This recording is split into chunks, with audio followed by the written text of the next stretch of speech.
This is a Monster Craze blood supplement. I am your host, Ian Garcia.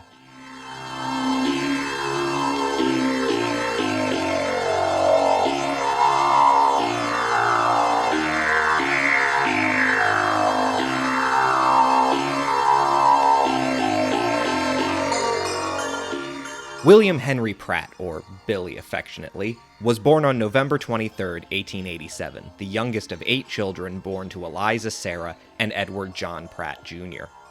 Residing in South London, the Pratts were a wealthy, distinguished family with a history of foreign consulate service and national prestige.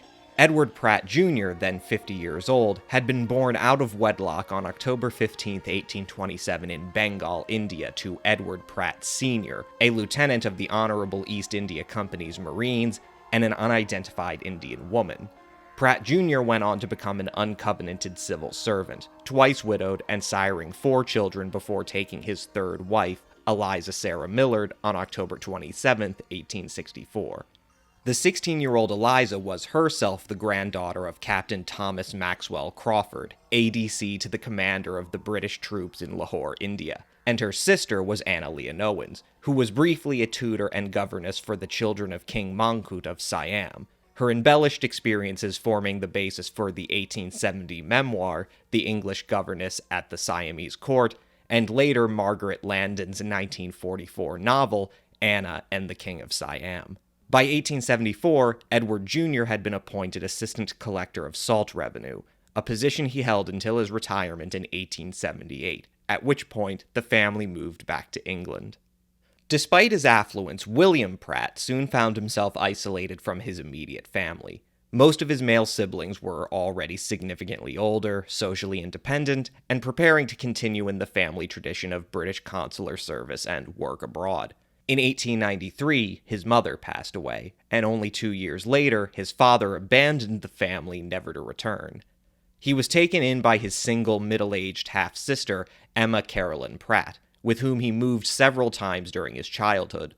The lonely William developed a speech impediment, which resulted in a distinctive lisp that would accompany him the rest of his life. His quarter Indian ethnicity also contributed to his handicap in establishing a sense of social solidarity with children his age, though he always strived to make friends. His brothers were in and out of his life, but saw it fit that he received the type of education that would prepare him for a career consistent with the family's stature. Attending the Enfield Grammar School, and having always been adept at imaginative games and role-playing, he developed a particular aptitude for music and drama. He soon began pursuing roles in local parish productions, which provoked the disapproval of his older siblings. The rare exception among his brothers was George Marlowe Pratt, the second eldest, who was pursuing a medical degree, but in the meantime had dabbled in being an actor and a drama coach. In 1899, William saw him at the Strand Theatre credited as George Marlowe and starring opposite Fanny Ward in the Napoleonic romance The Royal Divorce. Though he saw how economically precarious George's life had been relative to his other siblings, this defiance only encouraged William to pursue an acting career. His ambitions and self-confidence were further encouraged by his enrollment in Uppingham, one of Britain's best boarding schools, in 1903. First attending only during the day and then boarding on a full-time basis, he received an exceptional degree of privacy and freedom, and benefited from the school's emphasis on music, sports, practical activities, and community service as much as traditional academic subjects in which William had little interest. When he finally graduated Uppingham in 1906 and enrolled at King's College at the University of London, he intentionally neglected his studies, particularly for the consular service examinations, and began frequenting the theaters on the West End of London. With very little formal training in acting, he was nonetheless determined to get out from under the dominion of his brothers and make it his lifelong ambition to be an actor. Thus, shortly after celebrating his 21st birthday and receiving a small £150 inheritance from his late mother, he chose to deliberately fail his consular service exam and emigrate to Canada. Arriving in Montreal on May 17, 1909, he worked his way from Toronto to Vancouver to the bush country, first as a farmhand and then as a manual laborer, making barely enough to survive. While working a survey party for the British Columbia Electric Company, he received a letter from theatrical agent Walter Kelly, who he had briefly met and failed to impress in Seattle with a list of phony acting credits.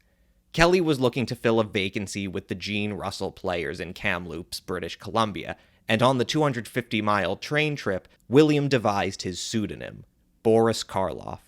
Karloff was with the company for 18 months before the entire troupe was abandoned by its manager on July 31st, 1912, upon their arrival in Regina, Saskatchewan, which had just been leveled by a cyclone, leaving them no place to play, and the actors penniless and without board. He was then a porter before accepting another position with the Harry St. Clair Players, a financially troubled operation that nonetheless proved indispensable as a venue for Karloff to hone his craft, memorizing entire plays and beginning to land more prominent roles. He was with the St. Clair Players for about 4 years before taking his $60 in savings and moving into an apartment in Chicago with 2 other ex-St. Clair Players.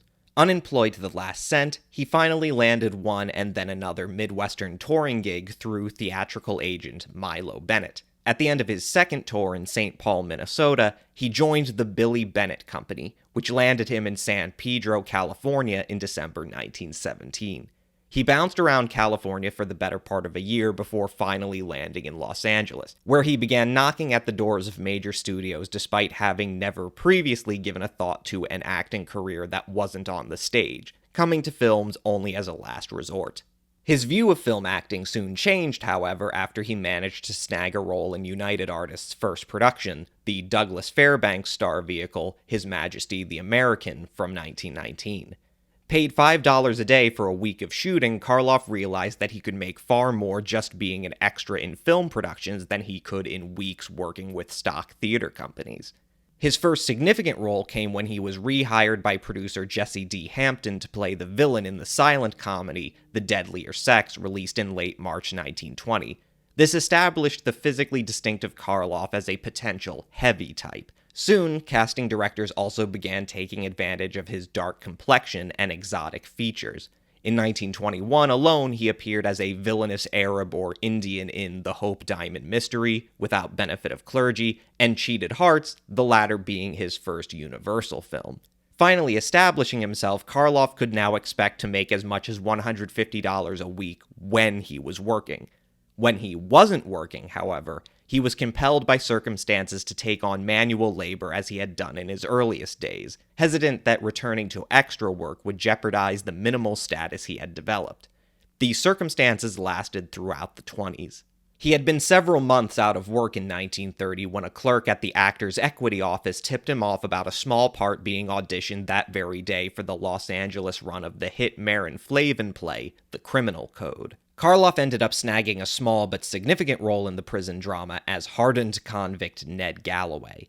3 months later, director Howard Hawks was preparing a film adaptation of the play and was determined to cast the film with relative unknowns. Impressed by Karloff's performance in the play, he asked him to audition for and ultimately gave him the same role for the film, now greatly expanded. His next big get was a supporting role in Mervyn Leroy's 5-star final for Warner Brothers, which became the studio's longest-running and most profitable film of the year, even earning a nomination for Best Picture at the 5th Annual Academy Awards. Throughout 1930 and 1931, Karloff was finally beginning to work consistently at not only independent, but also major studios, and for much better pay, as much as $350 a week. Still tending to play heavies and thugs, he could nonetheless now make a comfortable career as an actor who not only possessed a distinctive screen presence, but was also generally well-liked on a professional and personal level. During the summer of 1931, Karloff was at Universal, playing another heavy role in the crime thriller Graft. Any and all projects at the studio were, however, being significantly overshadowed by executives' disorganized efforts to make a follow-up to their colossal hit Dracula. While he was taking his lunch in the studio commissary one afternoon, Karloff was approached by an assistant to director James Whale, who invited him to join the up-and-coming director for coffee. He accepted, and soon learned that Whale was interested in doing a screen test for Karloff in the role of the Frankenstein monster.